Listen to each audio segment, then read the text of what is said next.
So I can see a parallel, really, between the Ukraine situation and what's happening in the Middle East. I mean, we now have two wars, if not three, if you include Nagorno-Karabakh in Armenia. And China doesn't want to take a stand in any of these situations, where Russia is also somewhat involved. I mean, it was involved in Syria. I wouldn't say it's involved in the Middle East, the current Middle East crisis, but, certainly in Ukraine, Russia is the aggressor.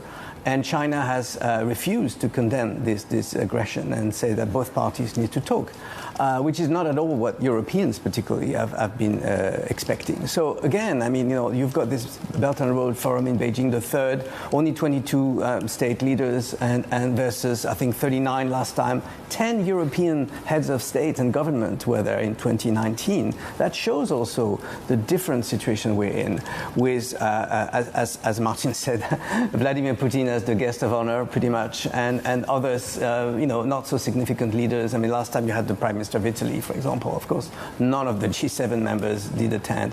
And the message of Xi Jinping towards the world and towards those people following the Belt and Road Forum, which is perhaps not everybody's priority these days, is that we're talking to the global South. The Belt and Road is not just for a happy few; it's for everybody. It's not a Chinese plan; it's a global plan, which, of course, I mean, as a European, I find slightly surprising, because originally, as you recall, I mean, Europe was the final destination of the Belt and Road at the very early stage. Now, I mean, certainly you've got only two European leaders, and the final destination seems to be more like, Africa, Latin America, the Middle East. So, Philippe, to your point, 10 years on, what kind of animal would you say Belt and Road is? Is it a counter-narrative to these competing trade deals like RCEP and CPTPP? Is it ostensibly a commercial entity, a modern-day Silk Route, or does it have ostensibly strategic overtones, and this is aimed at China building a sphere of influence?